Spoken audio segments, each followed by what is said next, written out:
Hello, good morning विद्यार्थी मित्रों। मानसरोवर विद्याविहार पूना गाम सूरत में वसावा संगीता बहन धोरण 10 विषय गुजराती अने एकम बीजो। एकम 2 નું नाम है शरणाईना सूर। तो बच्चों, शरणाईना सूर जो गुजराती में एकम दिया है, तो शरणाई यानी क्या? तो उसका हिंदी में क्या मतलब होता है? सहनाई। और सुर, सुर यानी आवाज, उसका आवाज। सहनाई बजती है तो सहनाई कब बजा जाता है? सहनाई जब शुभ प्रसंग होता है, शादी होती है, कोई ऐसा शुभ प्रसंग होता है, सगाई होती, मंगनी होती है, तभी ऐसा ये सहनाई बजाई जाती है। तो यहाँ पे ये दूसरा एकम दिया है, उसका नाम है शरणाईना सुर यानी सहनाई का सुर। सहनाई के सुर जो है, आवाज है, उसको आवाज में एक पिता और पुत्री का प्रेम का वात्सल्य यहाँ पे दिखाई देता है।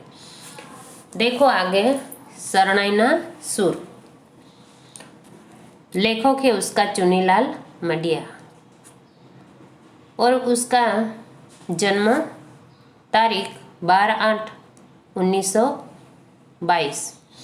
अभी बच्चों थोड़े लेखक के बारे में हम परिचय कर लेते हैं, उसके बाद आगे पढ़ेंगे। चुनीलाल काळीदास मडियानो जन्म राजकोट जिल्लाना धराजी गाम में थयो हतो। कहाँ पे हुआ था? ये चुनीलाल मडिया जो थे, उसका जन्म राजकोट जिले के धोराजी गांव में हुआ था। तेओ वार्ताकार, नवलकथाकार और नाट्यकार तरीके प्रसिद्ध छे। वे वार्ताकार, नवलकथाकार, नाट्यकार के प्रसिद्ध है। घुघवातापुर, शरणाईना सूर, पगमजा, चंपो अने केळ, तेज अने तिमिर तेमना वार्ता संग्रह छे। ये क्या है? कहानी है। तो कहानी उसने वार्ता कौन कौन सी लिखी है? घुघवातापुर, शरणाईना सूर, पद्मजा, चंपो अने केळ, तेज अने तिमिर। व्याजनो वारस, वेड़ा वेड़ानी छांयडी, લીલુડી धरती भाग 1 અને 2, इंद्रधनुषનો 8मो रंग एमनी महत्वनी नवलकथाओं छे। उसने नाट्यकार में वो क्या लिखा है बेटा? नाट्यकार में नाट्यकार तरीके भी वो प्रसिद्ध है, नवलकथा भी लिखी है, वार्ता भी लिखी है उसने। तो स्टोरी में शरणाईना सूर, पद्म जो है कहानी वो लिखी है, और नवलकथा में લીલુડી धरती भाग 1, 2, इंद्रधनुष का 8वां रंग, ये नवलकथाएँ लिखी है। फिर रंगदा, विष विमोचन, रक्त तिलक उसका एकांगी संग्रह है।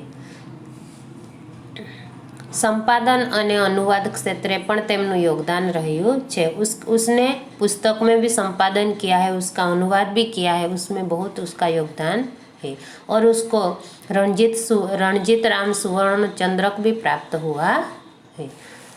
उसने वार्ता लिखी है, नाट्यकार लिखा है और नवलकथाकार के भी प्रसिद्ध है। तो बच्चों, ये हुआ लेखक का परिचय। अभी हम आगे देखते हैं। आगे हम ये शरणाईना सुर जो एकम दिया गया है, उस सुर का उस एकम का थोड़ा परिचय कर लेते हैं। तो बच्चों, सहनाई जब बजती है और ये जो एकम है सहनाई, तो उसमें एक लग्न प्रसंग है, और लग्न में यानी शादी का प्रसंग है, और शादी के प्रसंग में वो सहनाई बजाने वाले उसका नाम क्या है? रमजू मीर। और उसकी एक पुत्री थी, वो भी मृत हो गई है। तो उसकी याद में जब सहनाई बजाते हैं तो उसकी सुर में इतना मग्न हो जाता है कि उसको उसकी मरी हुई पुत्री की याद आ जाती है। और पुत्री का क्या नाम था? गौरी।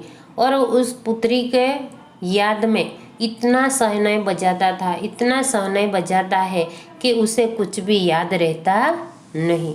और इतना उसके साथ उसका करुण स्मरण और हृदय स्पर्शी हमारे हृदय को स्पर्श कर ले, ऐसा यह उस पाठ में हृदय स्पर्शी बातें हैं। जान जाती है, जब जान निकलती है तब सब लोग उसे ऐसे सोचते हैं कि उसे तो पैसे का लोभ है, इसलिए वो शहनाई बहुत बजा रहा है। किंतु उसे तो शहनाई के सुर में उसकी पितृ हृदय की गमगीनी दिलगिरी और जो एकलता वो सह रहा है, उसकी वेदना उसे प्रकट हो रही थी। और अंत में रमजू दादा जे उसको शहनाई बजाते हैं, उसमें जो उसके लिए उसे जो पैसे दिए गए थे, वो पैसे भी वो जो लड़की की गौरी की जान जाती थी तो उसको भेंट तरीके वो दे देता है। इस वार्ता में यानी इस कहानी में कन्या विदई किसकी है? वो गौरी नाम की लड़की है उसकी। और रमजू की पुत्री का नाम क्या है? सकीना है। वो रमजू मीर जो है वो शहनाई बजाता है और किसकी जान में जाता है? किसकी शादी है? गौरी की शादी है।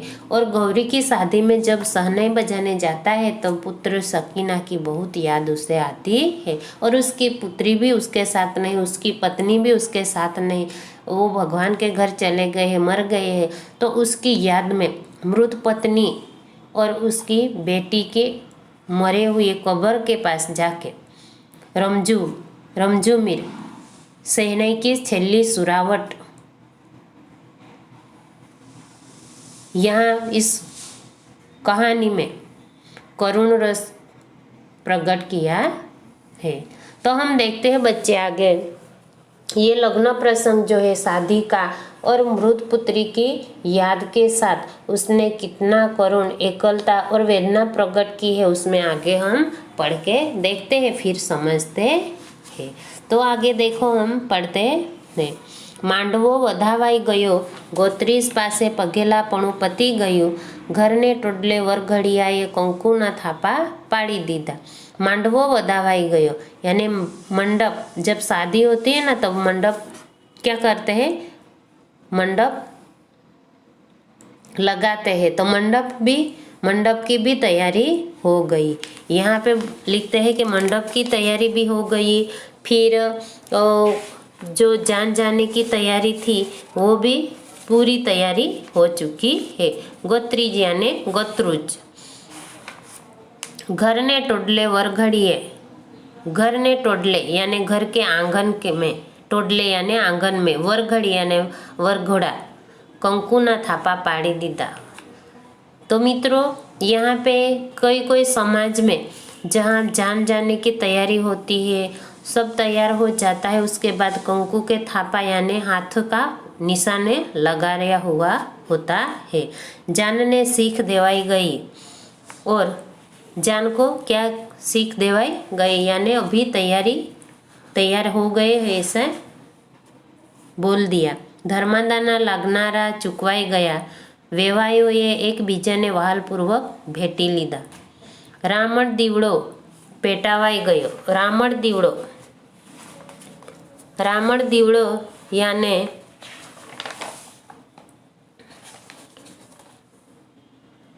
कन्या विदई के समय में कन्या की माँ मंगल का दिया लगाती है, उसे रामण दीवड़ो कहते हैं। गुजराती में क्या कहते हैं? रामण दीवड़ो।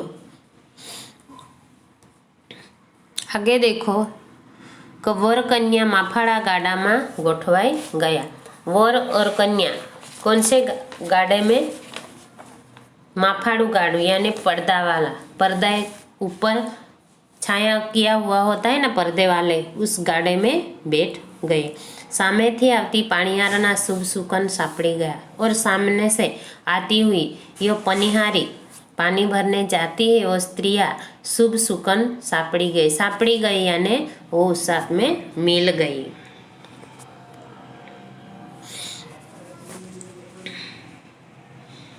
अने गाडाનું पेंडू सिंचाई गયું और अभी जान जाने की पूरी तैयारी थी। जान फिर आगे देखो, अने डोसा रमझुमीरे शरणाईनो सुर छेड़ियो। और वो डोसा रमझुमीर जो थे शहनाई बजाने वाले, उसने शहनाई का सुर छेड़ा। ढोली है ढोल पर दांडी पाड़ी, और ढोली जो थे ढोलक बजाने वाले ढोली, तो उसने भी ढोल पर दांडी पाड़ दी और आवाज दे दिया। सुहागण ये गीत उपाड़ियो, और सुहागन जो स्त्रियां थी वहाँ पे शादी में, उसने भी गीत शुरू किया। अने गौरी नी जान उगली गई, और गौरी की जान चली। गामड़ा गामनी ए साव साकड़ी શેરીમાં કોઈના ઘરની પછીત કોઈના કરા સાથે ધોકો અફડાવતું ગાડું માંડ માંડ કરીને શેરી સંસરવું निकलियो। जो गांव में जाते हैं ना बच्चों, तो गांव में क्या है, गामड़ा गामनी ए साव साकड़ी शेरी में, गांव में कितनी शेरी छोटी होती है, तो गांव में गली भी छोटी होती है। तो कोईना घरनी पछीत कोईना घरना करा साथे, यानी कि साथ साथ में जो शेरी थी, गली थी, वो बहुत छोटी थी, तो जान जा रही थी तो उसमें समा नहीं रहे थे, तो धक्का मुक्की करके वहाँ से अफड़ा तफड़ी करके मांड मांड શેરી સસરવું નીકળ્યું, यहाँ से निकल गए।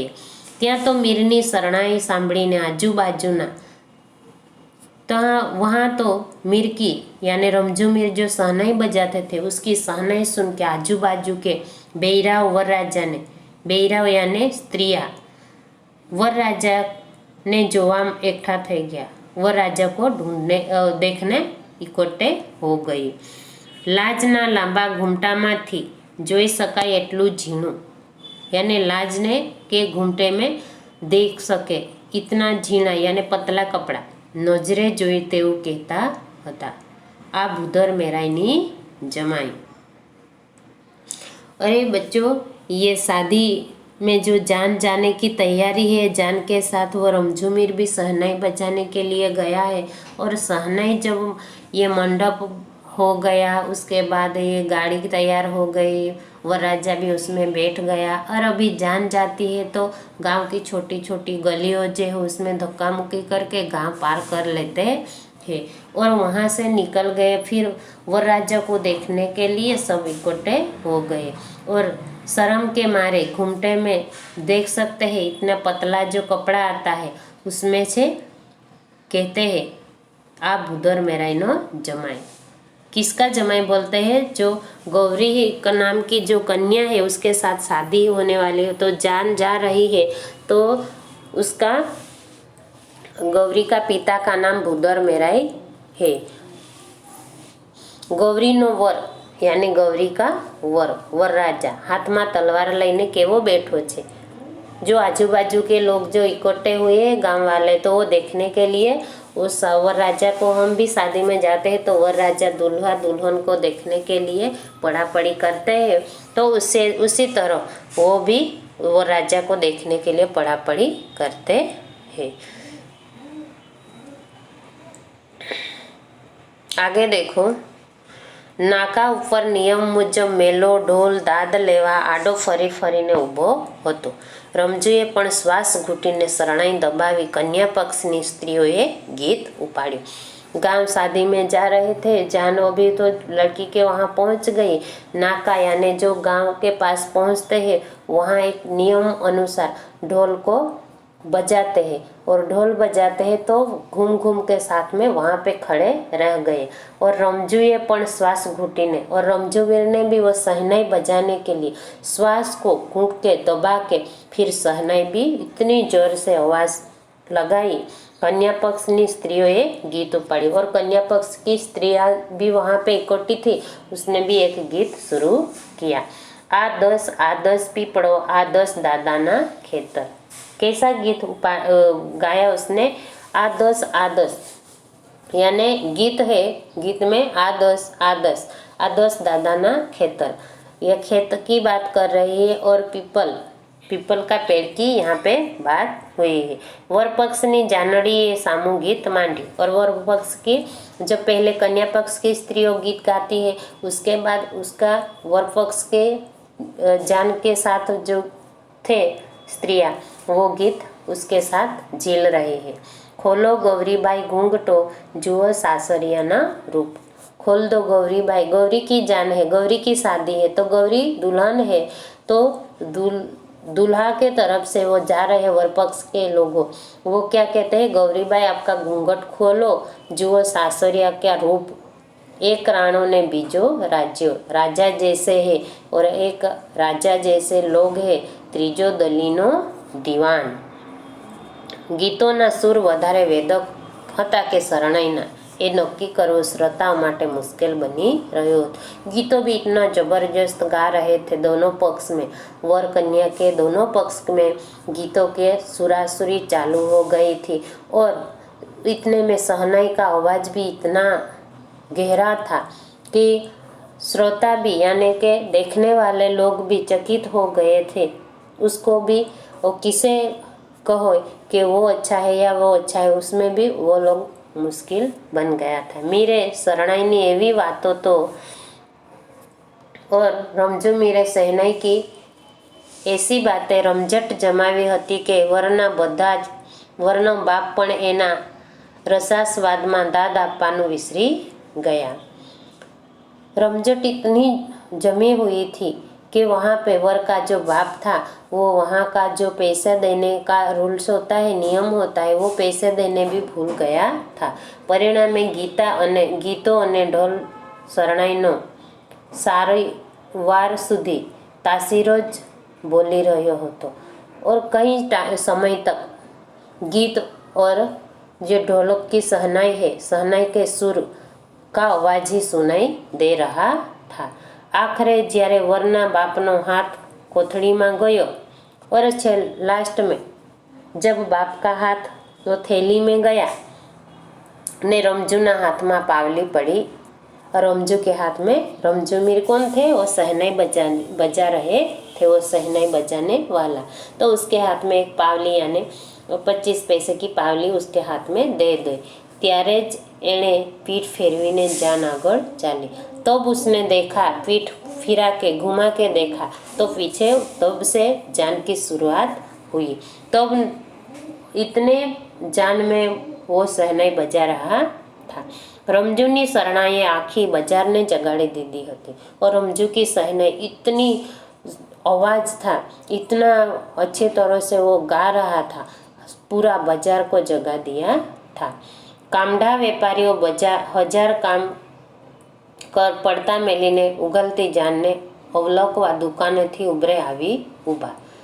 कामढा व्यापारी, काम धंधे वाले जो व्यापारी थे, व्यापारी लोग थे वो बाजार में, तो वो बाजार में भी उसका काम रख दिया था पढ़ते हुए और उसे जान को देखने के लिए, अवलकवा यानी देखने के लिए दुकानों ने उभरे यानी दुकानों के आंगन में दरवाजे पे खड़े हो गए थे। आखू सरगस अत्यारे जाज्वल्यो मान रंगो वडे सोहातु होतु। आखू सरगस यानी वरगड़ा जब जाता था गौरी की शादी में, तब उसका इतना माहौल इतना अच्छा था कि सुर और ढोलक और सहनाई में और गीतों में इतना आवाज के साथ वो जा रहा था। मखरे रमजूना माथा पर लाल मद्रासी फेटानी लीरा उड़ता होता और रमजमीर के माथे पे मद्रासी फेटा, ये फेटा बांधा हुआ होता है, वो ऐसी पगड़ी बांधी हुई थी और उसके पगड़ी का पीछे का जो भाग है वो उड़ रहा था। मेघा ढोलीए लीला रंगनो माथा बांधणुं बांधेलू और मेघा ढोली जो ढोलक बजा रहे थे उसका नाम क्या था, मेघा, और ढोली ने भी उसका लीला यानी हरा रंग का माथे पे बांधा हुआ कपड़ा था। जानैया वेवाई वाળાઓ तरफथी कंकुना थापा मारवामां आवेला और जानैया जान जो आती है उसके तरफ से कंकु के थापा यानी कंकु का पंजा मारते हैं, उसके रिवाज होगा उसका। तेथी ए आखो समूह लाल भड़क लागतो होतो, इसलिए वो पूरा समूह लोगों का जो माहौल था वो ऐसा लाल लाल दिखाई देता था। हीर भरतना झूल ने सिंगड़ियों वड़े शणगारेला बळद तो साव जुदा स्तरे आवता होता। हीर भरतना झूल, यानी वो बड़द बैल जो आते हैं तो वो गाड़े में वो दुल्हन को बिठाने के लिए वरराजा को लेके जान में जाते हैं, तो उसका जो बैल है, बैल जुड़ा हुआ था, तो उस पे जो कपड़े, एक भरत काम किया हुआ कपड़ा बहुत अच्छा लगता है, वो झूल बोलते हैं गुजराती में। तो वो कपड़े बैल के शरीर पे डाला जाता है। और सिंगड़ियों वडे शणगारेला, सिंगड़ियों यानी कि उसका जो सींग था बैल का, वो भी शणगारा हुआ, सजाया हुआ था। तो बैल भी कहीं अलग तरीके का लग रहा था। आवेला तेथी ते आखो समूह लाल भड़क लागतो हतो। बળદો તો સાવ જુદા આવતા હતા। ગાડામાં બેઠેલા વરરાજાનો જરિયન જામો, એમના હાથમાંની તલવારનું રંગીન તેમજ કન્યાનું પચરંગી પટોળું એક વિશિષ્ટ રંગ સૃષ્ટિ રચી જતા હતા। और कन्या पक्ष का ये तलवार का रंगीन हाथ में, और वरराजा जब वो गाड़े में बैठे थे, वो उस पे भी बैल का कहीं और सींग भी रंगी हुई थी, सजाई हुई थी, और उस पे जो झूल भी डाली थी बैल पे, तो बहुत कहीं अलग तरीका से दिखाई देता था।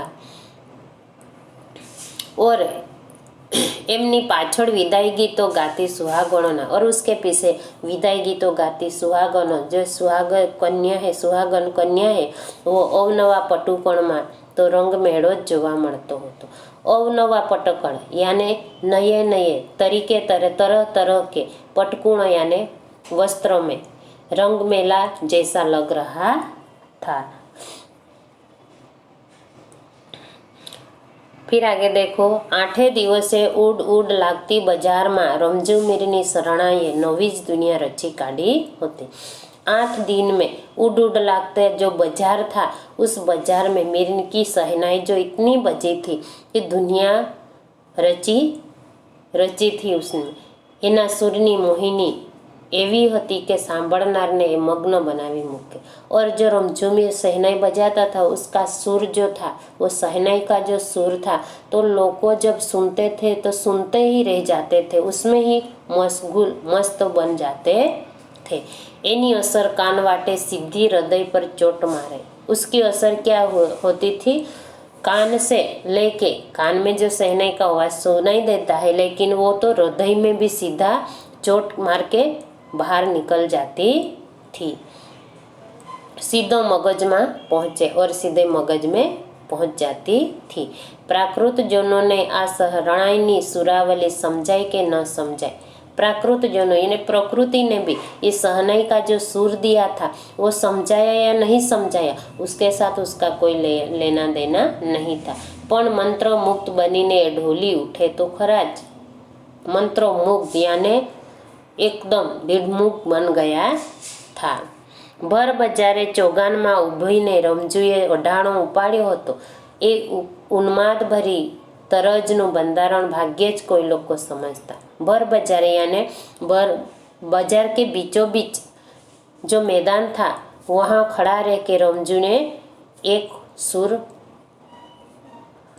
में शहनाई बजाने शुरू कर दिया। उन्माद भरी तर्जनु बंधारण, उन्माद यानी स्नेह भरे भाग्ये ज कोई लोग समझता। और उसका जो शहनाई का जो सुर था, वो इतने सारे लोगों में कोई कोई लोग ही समझ सकते थे। छतां एमां रहेलो आनंद अने उछरंग, छतां फिर भी उसमें रहा हुआ जो आनंद था और उसका उमंग था, और तूफान अने मस्ती सब श्रोताओं माणी रहा। तूफान और मस्ती सब श्रोताओं यानी सुनने वाले उसकी मजा ले रहे थे।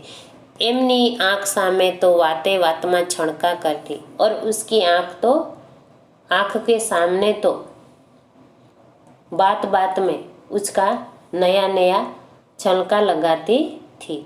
आँख में थी अगन तणखा वेरती, आँख में से अगन तणखा, अगन यानी आग, आग का तणखा तिनखा, जैसा आग का तिनखा नीचे झरता है, उसी तरह खोटे खोटा रुसना लेती और झूठा झूठी ये आश्वासन देती વળી પાછી પતિના પ્રેમ પચોરે રીઝી જતી અજબ નટખટને નખરાણી નવડા રમી રહી હતી। અને जो पति के प्रेम में भीगी हुई अजब तरीके से नटखट वो नखराणी नवड़ा यानी नववधु वहाँ नाच रही थी।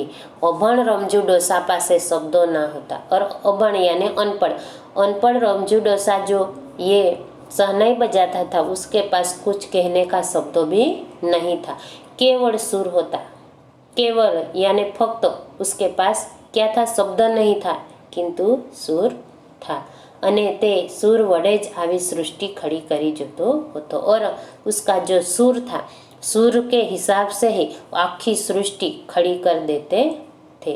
नमते बपरे ऊभी बजारे नमते बपरे यानी कि दोपहर का समय था अभी दोपहर के बाद शाम होने वाली थी धीरे धीरे तो नमते बाजार दोपहर में साव शुष्क वातावरण सुमसाम वातावरण पण सासरिये सोंढती पति मिलनोत्सुक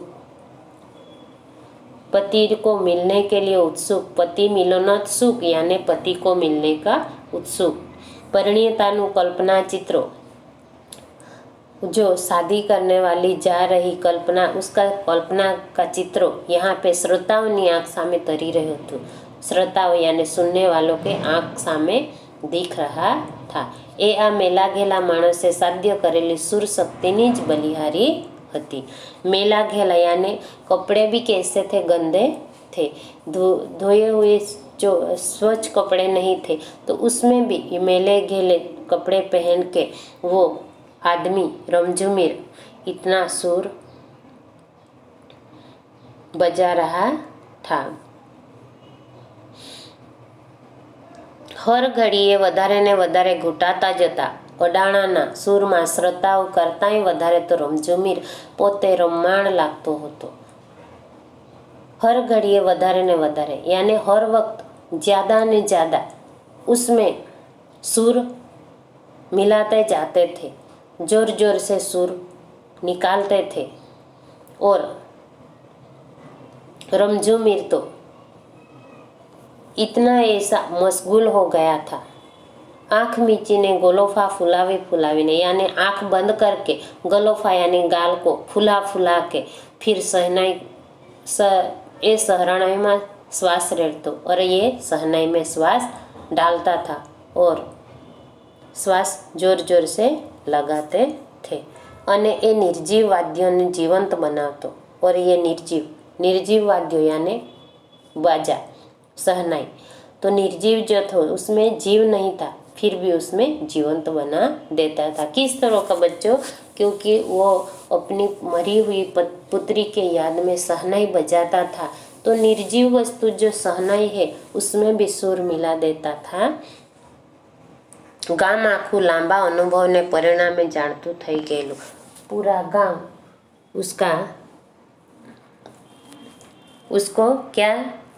उसका अनुभव हो गया था। पूरा गांव उसका अनुभव हो गया और उसका परिणाम भी जान गया कि किस लिए ये इतना अच्छा और इतना सहनाई बजा रहा है। रमजू एक बार एनी शरणाई में फूंक मारे पछी एने स्थल के समय नु भान न रहे। रमझुमिर एक बार जो सहनाई में फूंक मार देता है तो उसके बाद उसको कहाँ पे हूँ कौन सी जगह पे हूँ और कितना समय हुआ है उसका भी उसको भान नहीं रहता था। मात्र परगाम थी गोगो परણવા आवेलो परगाम यानी कि दूसरे गांव से पराये गांव से क्या नाम था गोगो शादी करने के लिए आए थे। तड़सी वेवाई ने आ बातनी जान न होती और तड़सी वेवाई का नाम है उसको ये बात का पता नहीं था। तेथी तेओ मीरने दादना पैसानो लालचू गणीने पावलू फेंकी रहा होता और रमझुमिर को उसको पता नहीं था तड़सी वेवाई को कि क्या क्यों इतना सहनाई बजा रहा है तो उसको पैसे की लालच है इसलिए इतनी सारे ज़्यादा सहनाई बजाते हैं। उसके हिसाब से लालचू मान के फिर उसकी ओर पावली फेंक रहे थे और आगे जान को धकेलने के लिए आगे बढ़ाने के लिए जल्दी कर रहा था। तड़सी वेवाई ने सूरज आथमता પહેલાં પોતાને ગામ આણોસરે પહોંચી જવાની ઉતાવળ હતી। तुलसी वेवाई को क्या था बेटा? सूरज को आथमते यानी सूरज जब अस्त हो जाएगा, रात हो जाएगी, उससे पहले वो गांव में पहुंच जाने की जल्दबाजी थी। તેથી શરણાઈવાળાને आदेश આપી રહ્યા હતા। इसीलिए वो शहनाई बजाने वाले को आदेश दे रहे थे कि आप जल्दी करो, आगे बढ़ो, ताकि हमें रात नहीं हो जाए। तो यहाँ से हम ये पार्ट 1 पूरा कर देती हूँ अभी। अस्तु।